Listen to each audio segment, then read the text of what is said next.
Next, I'd like to introduce you to our second keynote speaker. Similar to Ivan, he's a world-renowned cryptographer, professor, and entrepreneur. He's a professor at the Department of Computer Science at Bar Ilan University in Tel Aviv, Israel. He was the co-founder and CEO of Unbound Security, which was recently acquired by Coinbase, and he's currently working for Coinbase as a cryptographer. He's also widely regarded as one of the world's preeminent experts in the field of secure multi-party computation. He's written multiple foundational papers on MPC, and he's widely regarded for his work in bringing MPC to traditional enterprise markets, as well as digital asset markets and others. Please join me in welcoming Professor Yehuda Lindell as he walks us through the principal processes and attributes that allow achievement of advanced key security using MPC. Yehuda, welcome and thanks for sharing your time and your insights.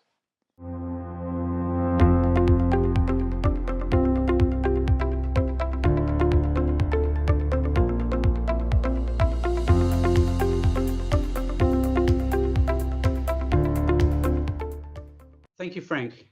Today I'm going to talk about achieving advanced security with MPC. And in particular, I'm going to focus on the notion of key misuse protection and how that relates to zero trust. So when I talk about key misuse protection, I'm really talking about how can you use a key without enabling others to misuse that key. And I'm going to talk about two topics. One is what we call key use without misuse, and the other, or preventing key misuse, and the other is zero trust. And as I'll show, these are actually very closely related. So when we talk about key misuse, or in general key protection, it's important to differentiate between two different levels. The legacy key protection always related to preventing a key from being stolen. So I have this cryptographic key, it might be used for signing, it might be used for encryption or decryption or whatever it is, and I want to prevent someone from stealing that key, because obviously if you steal a key, then you can do anything that the legitimate user could do, and that could of course be disastrous. So let's consider a case where you have a database of 10 million encrypted credit cards. The worst possible thing that could happen is that an attacker steals the entire database, encrypted, and steals a decryption key, and then at home they can just go and decrypt each row at a time, and then they now have 10 million decrypted or credit card numbers in the clear that they can use and in every way they want to. A much better case would be if someone indeed got into the system and are attacking the system, but because they weren't able to steal the key, they would somehow have to interact with the system in order to decrypt one row at a time of this database. And since that's a very slow process and one that's a noisy process in the system, they're likely to be caught after not too long, and somehow they get away with 10,000 decrypted credit cards. And of course, there's a massive difference between 10,000 and 10 million. And also, in such a case, the organization who's the victim would even know which credit card numbers were decrypted, because it would all be audited, and would be able to provide protection to those credit card owners only, and not to the others. So that's really the justification why legacy key protection focused on preventing key theft, because if you can't steal the key, the amount of damage that you can actually do by using the key maliciously is not too bad. Obviously we prefer not to steal anything, but in many cases it's not the end of the world. We can tolerate some fraudulent behavior. And but the question still begs, what happens in other cases if a key is misused? Is this always the case? Is preventing keys from being stolen always enough, or do we actually need to do a lot more? And let's look at two cases. The second one will be cryptocurrency, so I'm going to get there. But I actually want to start with another example because I think it's a very important one. We know that code signing is used to protect all software. So whenever you download software or an app to your phone, or a firmware update, or an operating system update, or any software whatsoever, it's digitally signed to ensure that it's actually legitimate, coming from a legitimate vendor, and it's not some sort of malicious program that's going to do damage. Now, Apple sometimes issues an OS update for your iPhone, and think about what would happen if malicious parties were able to get just one malicious signature on a phony iPhone update that was actually malicious. They could use that to just brick millions of phones. Any phone that downloaded it would just be locked, and you could never upgrade it because the software just wouldn't allow you to, or could turn them into a surveillance device that you don't know about. So opening your camera, opening your microphone, and you'd never even know that. That's really disastrous. Similarly, if you just get one malicious signature on a banking app that's actually out there to steal your money, then the attackers can do a lot, because everybody will download any phone receiving that banking app update will download it because it's actually signed and looks perfectly legit. If you get one SAML signature on admin credentials, and that's what's used to authenticate an admin inside a system, then the attacker would have access to the entire network. And of course, that would also be catastrophic. So in code signing, in contrast to what we saw in the previous slide about encrypting credit card numbers, just one malicious signature is enough to break an entire system. And the same thing is also true in the digital asset space, thinking about cryptocurrencies, NFTs, and more. In this case, again, one signature is enough to steal all of your money, because if you have all of that under one address and one key, then I just need to sign on one transaction transferring all of your money, and I've stolen everything you have. And in this space, there are keys that protect not just millions, but even billions of dollars. In the NFT space, it can be even worse, because you can't actually get it back. And it's not just worth money. In at least the idea of an NFT, it's something that has value beyond something financial. This could be like a family heirloom, but in the digital form of that. If someone breaks into my home and steals my silver candlesticks that belong to my grandmother, then yes, there is certainly a financial loss, but the loss is much greater because I can't ever replace that. And at least philosophically or conceptually, NFTs fall into that category. And obviously it will depend how that space develops. But this is an area where if someone steals your NFT, you can never actually get it back. Maybe someone can give you money back, but that's not the same thing. So when we think about, and going into more detail in the cryptocurrency space, we can see there are really three main elements that make key misuse so disastrous in this space. The first is that the key is actually the asset. So if I steal your credit card number, I haven't stolen your money. I need to now go ahead and use that credit card number. And there's a black market for credit card numbers, but there's a limit to what you can actually do with it. Whereas in this case, the key is actually the entire asset. And if you steal your key or misuse the key, then you can steal all of the assets. And that's exactly the second element. Just one usage of that key, fraudulent usage of the key, basically could mean a loss of absolutely everything that's protected by that key. So the key equals the asset, and you don't have to steal the key in order to steal the asset. You just have to misuse it once. And finally, and this is actually the most fundamental, the whole idea of a blockchain is that it's a decentralized system that's not reversible. So once a transaction is accepted on the blockchain, you can never take it away. So everybody might agree that someone's stolen all of this person's money, or someone stole billions of dollars even from an exchange, but there's no mechanism in place to undo that transaction. That's unlike the standard banking system. And that's actually by design, because as soon as you're able to do that, you can then censor operations, and you can decide who's allowed to and who's not allowed to. And the entire blockchain space is designed to not get into that corner. And therefore it's irreversible. You of course can, the community can get together and make decisions like that, but once they do, then it's always a slippery slope. So, that case was clear it was stolen, maybe this case it's less clear, and then you end up being a judge and essentially a government, and that's what you're not supposed to be.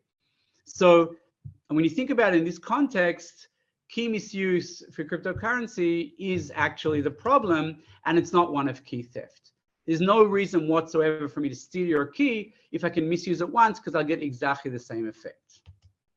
Now, the problem when we start trying to solve this key misuse issue is that there is this belief or notion that it's actually impossible to prevent. And the reason is that if you breach any machine that's allowed to carry out the operation, then you can misuse the key. Now, someone must be able to use the key, otherwise it's useless. And that means you just have to get to that someone, and then you can carry out the operation. So if you look in this diagram, we have this perfectly secure environment for key processing. Let's pretend this environment cannot be broken. You can never get a key out of it. And all it does is it gets a request to sign on something, and it will sign on that information and send it back. But it won't do, it will never let the key out, and no one can ever break into it. So, a client would in general send a request to the server. The server will do whatever it checks it wants to do. Is it a legitimate request from the client? And then we'll ask this perfect environment to carry out the operation.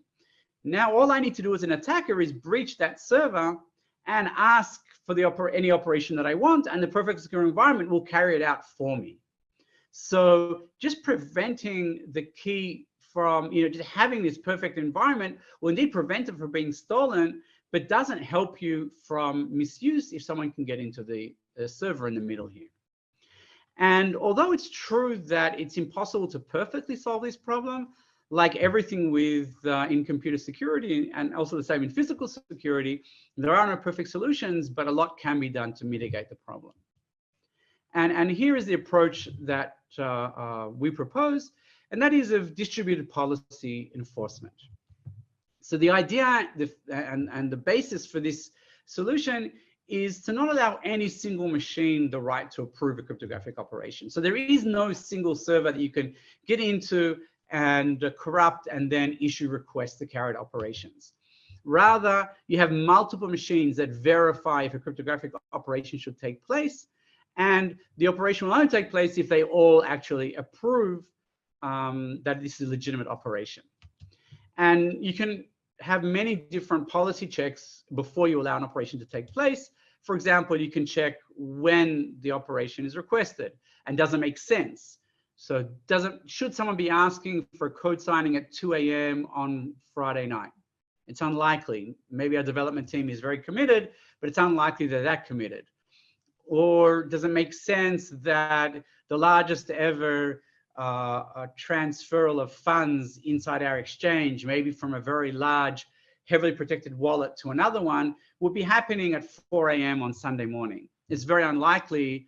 And if such a request comes through, we may want to escalate and have additional verifications before we actually approve it. You can do rate limiting. So I know that normal business process, I have up to 1 million operations a day or something like that, or it could be 1,000 operations a minute or whatever it is. And I can limit that. I don't want to go far beyond that. So if it gets beyond 1,500 operations a minute, then I'm going to cap it at that point and only process that many, and that way mitigate any additional fraudulent operations. I can have allow and block lists. So I can have a wallet where I'm only allowed to transfer to a predetermined list of addresses that I've authorized already, maybe people in my family or organizations that I know that I'm paying bills to or something like that.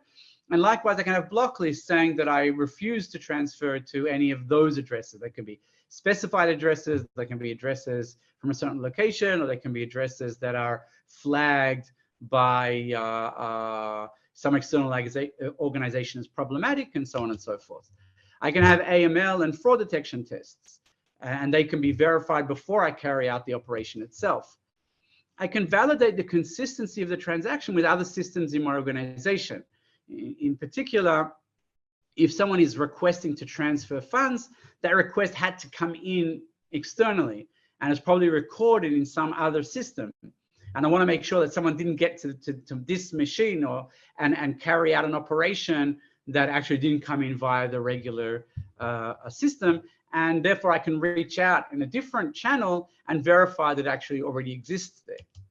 And I can even have human validation. So, if it's relatively infrequent or risky transactions like tens a day or something to that effect, then I can have human validation. This is actually what is done. And a human can look and verify, does this make sense? Or if it's above a certain amount, carry out whatever checks that person needs to do before approving the operation.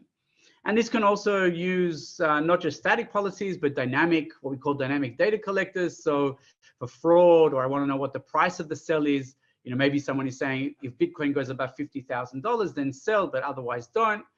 How do I know when Bitcoin is over $50,000? I need to externally go and get that information.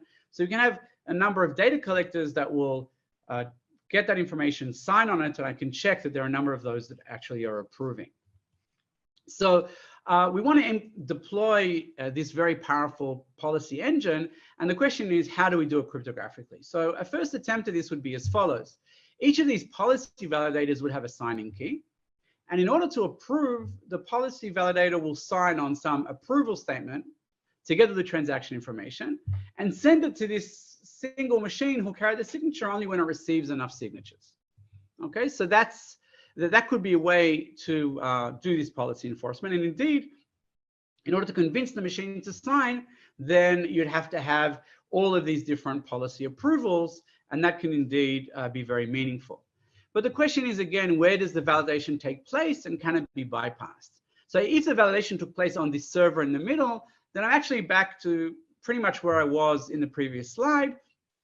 If an attacker gets to that machine, it's a regular machine, then they can request the operation and just bypass all of this policy enforcement we've been talking about. The other option is to put this policy engine inside the perfectly secure environment for key processing. There are two problems with that. One, there is no perfectly secure environment for key processing in the world. Nothing is perfectly secure. Nothing is unbreakable. And therefore, you just don't have that level of trust. And the second thing is that even things like HSMs that are aiming to achieve this, they're not perfect, but they're aiming to achieve this, they don't have such a policy engine inside, and making any changes to them is very, very difficult and slow. So it's not a very good solution for something like the cryptocurrency world, where you need a very dynamic environment that you can change and update very, very easily. So the second option is to use MPC.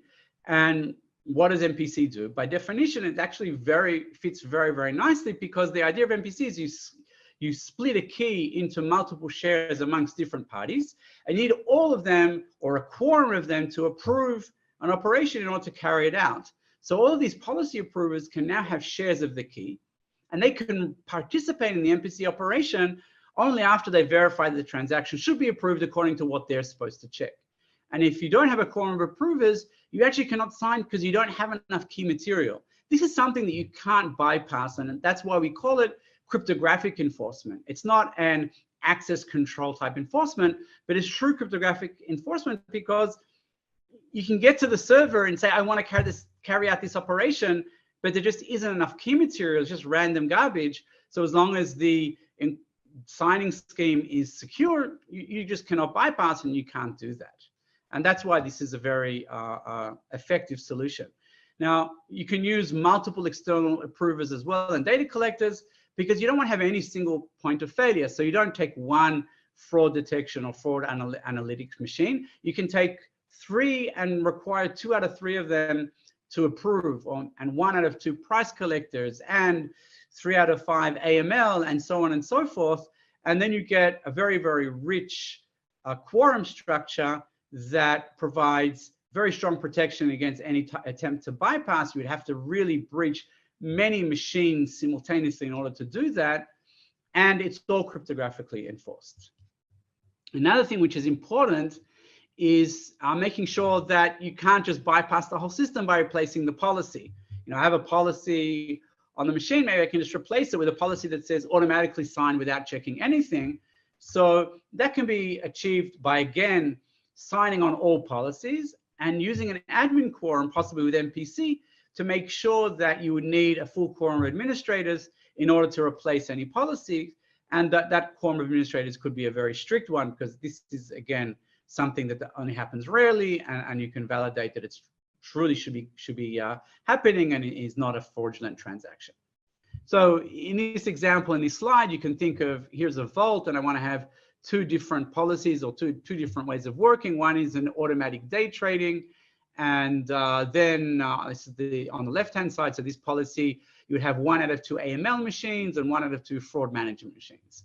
And you'd also have a manual day trading policy that could be for different cases. And there you'll have 2 out of 2. You require both the AML machine and the fraud management machine, but you'll also require 2 out of 4 people to actually come along and sign this a transaction before it will be carried out. So you can build such a policy machine. It can be very easy to define. It can work via UI like this, or you can define things like firewall rules. The people in security are very familiar with this type of process, and so it's a very effective and powerful one in practice as well. And adding humans is a very important element. I think that when we're looking at risky transactions or very large transactions, there's nothing like a human to look at it. Of course, I know that humans have their drawbacks as well. They can suffer from social engineering and so on and so forth. That's why you don't only want to rely on humans, but having humans in the loop is a very important measure as well.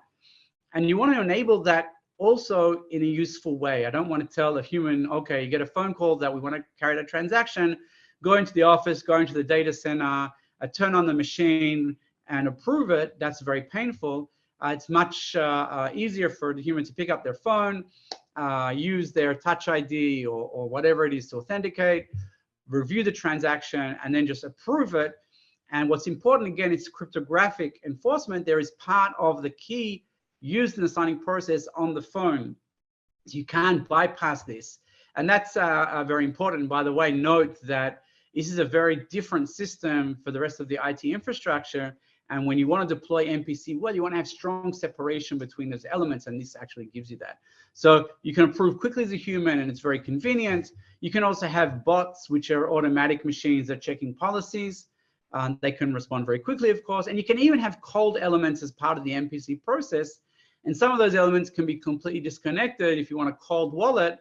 But in contrast to regular cold wallets that simply you have people walking into a room and they can do whatever they want, here, once again, that cold element can verify policy. And secondly, they're only one piece of the MPC process. So it's not like I can get into the vault, connect that cold element and do whatever I want.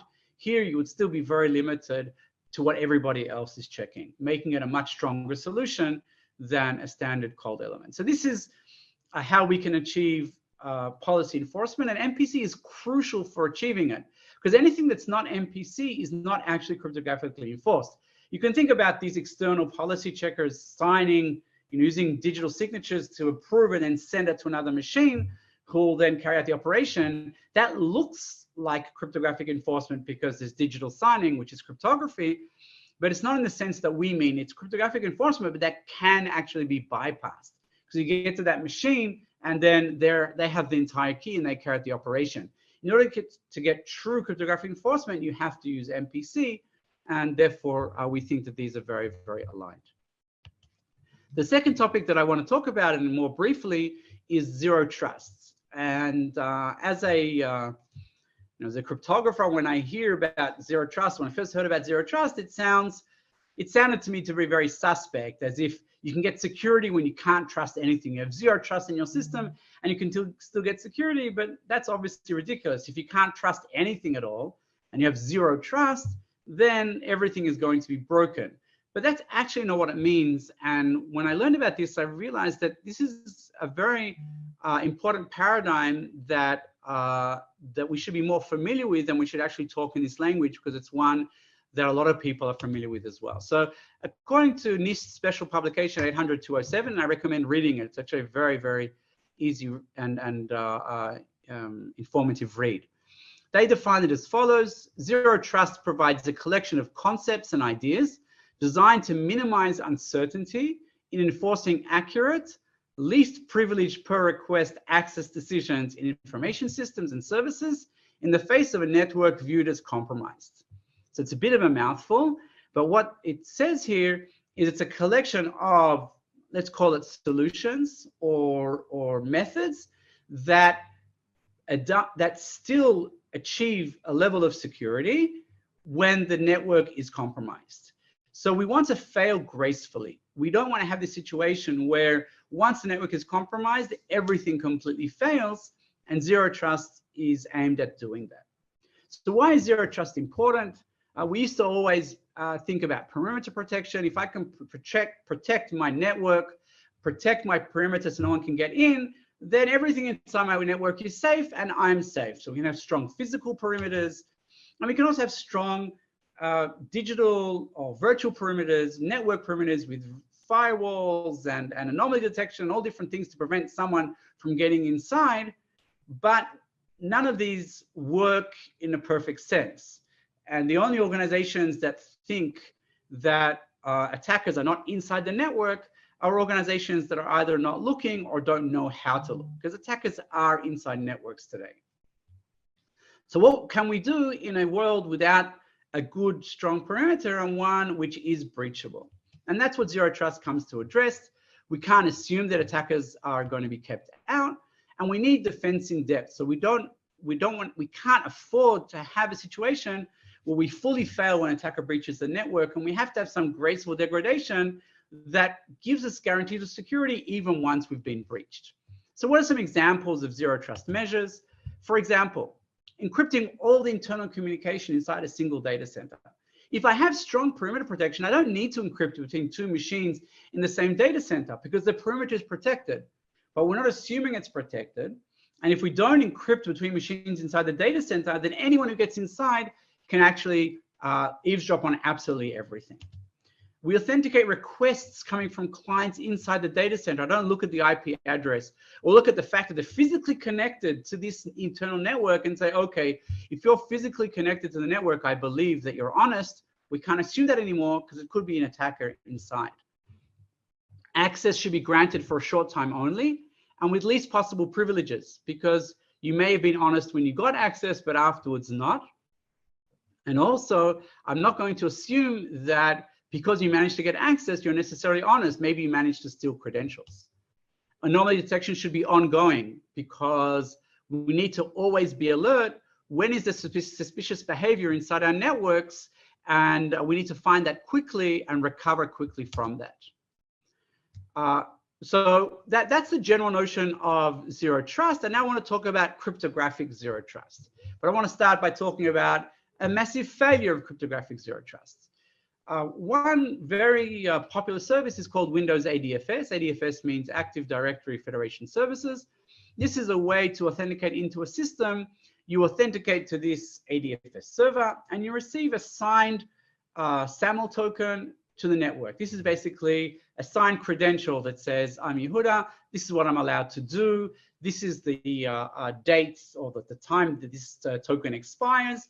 And whoever is presented this token by Yehuda, please let him in and let him do what he's allowed to according to what's written in that token.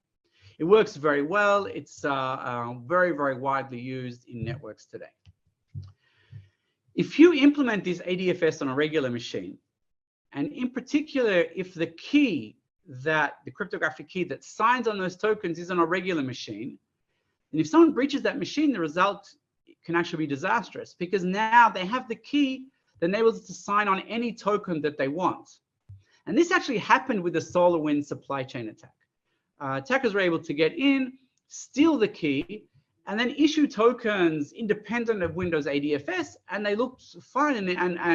And attackers were able to get into, the U.S. Treasury Department and more by, they used the SolarWinds Orion software supply chain breach in order to get into the ADFS, steal the SAML signing key, and then it was all over. But again, this is not just a matter of stealing the key itself. Even key misuse here has to be taken into account, because if you can breach a machine who can request a SAML token as the administrator, then I can still get an administrator credential and do whatever I want inside the network. So cryptographic Zero Trust means thinking about how I build my cryptographic infrastructure so that even if someone gets inside, it's not game over. And once again, I think MPC is extremely well aligned, and it's actually very much what we talked about earlier. And in fact, the whole key misuse prevention together with policy enforcement is very much a Zero Trust paradigm, because we're talking about how do I get security and maintain security in the midst of an attack. And one obvious solution is dispersing assets and forcing an attacker to breach multiple different environments in order to carry out its attack. So if, for example, I have MPC parties for signing on this SAML token inside ADFS, instead of having the key on a single machine, what if I had MPC machines on AWS, Azure, and GCP? Maybe even running MPC inside AWS Nitro, which is a secure enclave, or in Azure in AMD Gen 3, which is also a secure enclave. They're not perfect, but combining 3 different environments with MPC and with inside a secure enclave would make it very, very difficult for the attacker to breach them all. And if all of these machines are also verifying policy before they sign on any SAML token, then this can really make it much harder for an attacker to do anything, even if they're inside the environment. So MPC is about distributing trust, forcing an adversary to break into multiple different machines in order to do anything. And that means that even if an adversary is inside your environment, they won't have the keys to the kingdom, and they still have to do much more to get anything. Likewise, exactly the same with crypto assets. Again, the theft is irreversible. The payoff is extremely beneficial, extremely high. So zero trust is actually a crucial paradigm when building any crypto asset protection system. This means that if you can steal one asset, you shouldn't be able to steal another asset. If you can misuse for small amounts, that shouldn't mean you can misuse for large amounts. You shouldn't think, oh, well, if I can use the key to steal $100, then I can use the key also to steal $1 billion. And again, using MPC, we can prevent that together with the policies. Maybe it's very easy to transfer $100, but much harder to transfer $1 million or $1 billion. And even if an attacker is able to completely take over an exchange or a custodian's network, they still should not be able to do anything. And that may seem quite anti-intuitive. If I've taken over your entire network, I have full control of everything. Of course, I can sign on anything that I want to. Well, it's actually not the case. If I have shares of keys inside other networks, like other clouds that are only used to for this specific purpose, and the credentials for those clouds don't exist anywhere in the regular network. Or if I'm using users mobile, so I have a mobile phone that has a key on it, a key share on it, and it's involved in the MPC, then that's a completely different IT infrastructure to my network. So again, using MPC, I can get to a situation where even if someone completely takes over my network, they still haven't gained the capability to steal all of the money being protected by that organization.